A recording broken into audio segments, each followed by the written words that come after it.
저희 선생님들이 정말 애들을 예뻐해요. 근데 이제 이렇게 사랑하고 치료도 잘해서 보내도 그래도 마음 한켠으로는 좀 불편한 부분이 있었어요. 제가 스스로도. 처치를 하는 입장에서도 좀 더 좋은 시설을 이용해서 아이들을 확실하게 낳게 해서 퇴원시키고 싶다, 이런 생각들 때문에 우리가 잘할 수 있는 것들을 좀 더 잘해보자라는 생각들을 가지고 있었거든요. 그게 정말 우리가 꿈꾸는 그런 모델이 만들어지는 길이니까. 안녕하세요. 잠실원 동물의료센터 원장 김지현입니다. 한성국 원장입니다. 최연 원장입니다.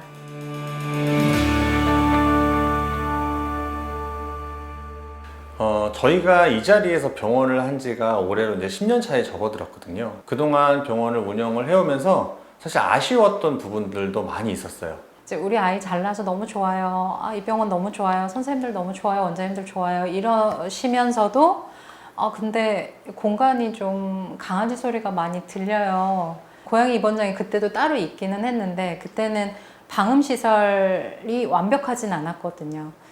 조금 더 좋은 공간을 제공해주고 싶다. 고양이들이 여기서 치료받으면서 조금 더 편했으면 좋겠다. 우리 병원이 처음에 열었을 때도 당시로서는 상당히 새로운 시도였는데 그 당시의 것보다 훨씬 더 업그레이드된 병원을 좀 만들어 보자 라는 생각에 리모델링을 결심하게 됐죠. 1층은 주로 접수 수납하는 리셉션이었고 주로 이제 2층에서 이제 처치, 진료 이런 것들이 이루어졌었죠. 그렇게 했을 때 가장 큰 문제점은 1층과 2층의 소통이었어요. 접수 수납과 진료 처치가 좀 한 층으로 일원화돼서 직원들의 동선과 환자들의 동선, 중환자실에서 심폐소생술하는 응급실 그리고 수술실 이런 식으로 연결이 되게끔, 처치가 연결이 되게끔 동선을 짰고, 리모델링의 가장 큰 포인트 중에 하나인 고양이 공간의 분리, 그것도 그냥 단순하게 약간 대기실이랑 뭐 진료실 그리고 입원실 정도로 분리하는 게 아니라 완전한 분리, 소음이나 그 아이들의 그런 채취로부터 강아지와 고양이를 분리하는 게 이번 리모델링의 핵심이었어요. 저희가 이제 진료를 하고 치료를 잘 하고 이런 거는 사실 자신이 있었는데 항상 그런 부분이 저희의 약간 아킬레스건 같은 부분이었거든요. 그 전에는 소음이 하도 많이 들어오니까 계속 스태프들한테 진료 보는 도중에 쪽지를 보내요. 밖에 있는 강아지 조용하게 좀 해주실 수 있나요? 잠깐 저쪽 공간으로 대피해 줄 수 있나요?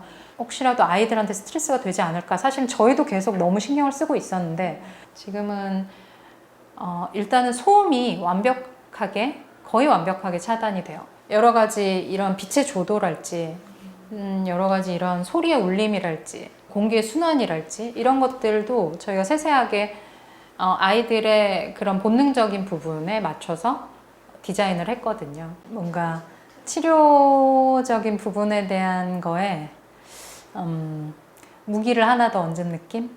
자신감이 더 생긴 그런 느낌? 뭔가 새로운 시작 같고 또 내가 여기서 새로운 것들을 좀 만들어내고 다시 예전에 그런 열정을 갖고서 병원을 운영을 해보면 어떨까. 구조적인 변화를 저희가 추구한 것도 있지만 우리가 잘할 수 있는 것들을 좀 더 잘해보자라는 생각들을 가지고 있었거든요. 조금 더 전문화된 본인들의 장점을 살려서 특화된 진료를 하자.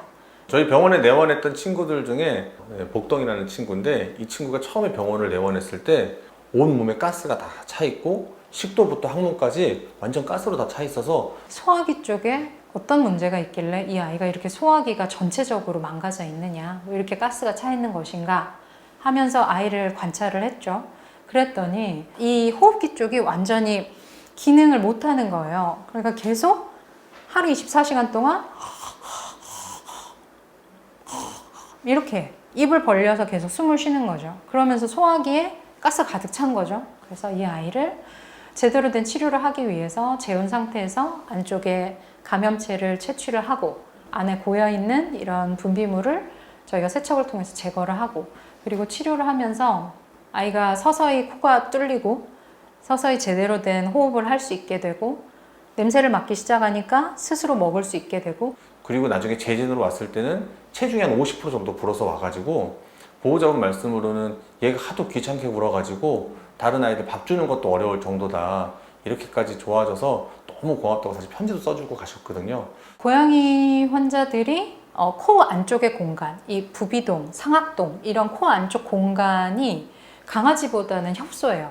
그러니까 순환 자체가 사실 원활하지도 않고 그래서 발생하는 호흡기 질환이 굉장히 많은데 잘 낫지 않아서 너무 오랫동안 앓고 있다가 병원에 내원하는 경우가 많아요.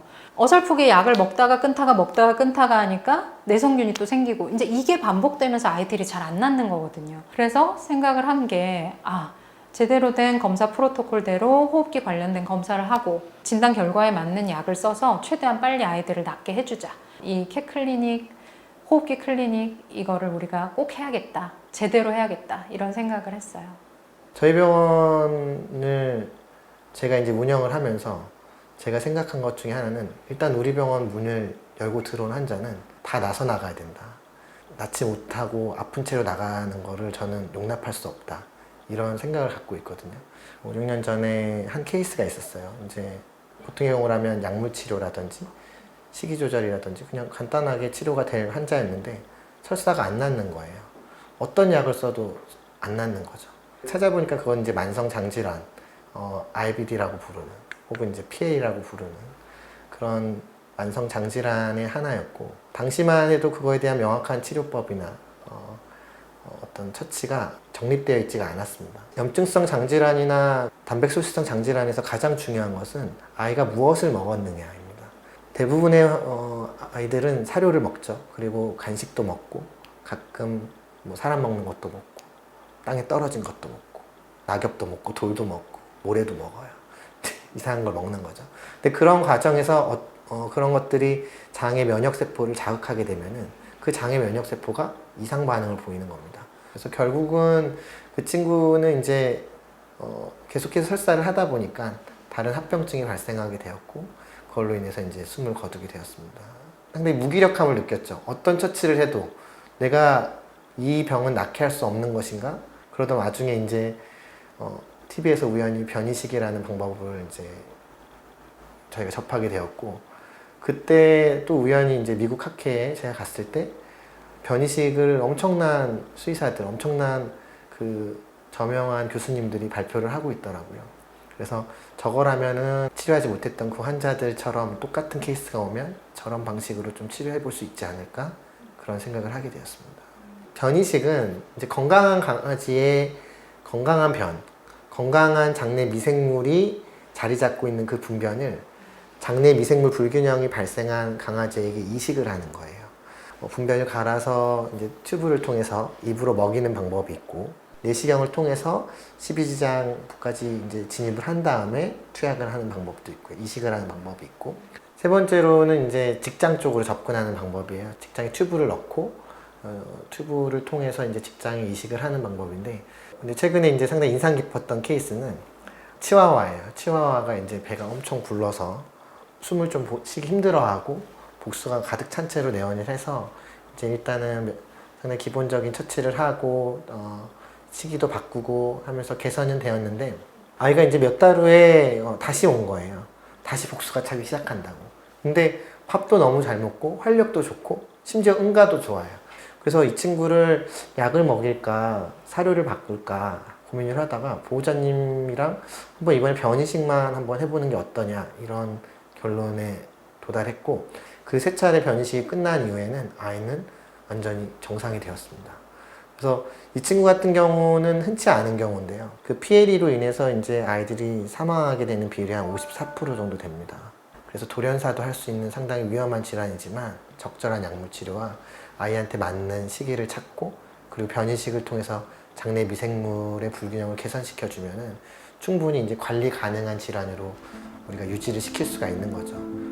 저희 병원이 어떤 면에서 마지막이다라고 생각해서 오시는 경우가 많은데 제가 생각하는 우리 병원의 모습은 아이가 이 정도 아프면 잠실원에 가봐야 돼. 얘가 이 정도 상황에서 살기 위해선 잠실원에 가야 돼. 아기가 많이 아플 때 혹은 정말 걱정될 때 잠실원에 가야겠다 이렇게 생각하실 수 있는 그런 병원이 됐으면 좋겠고요.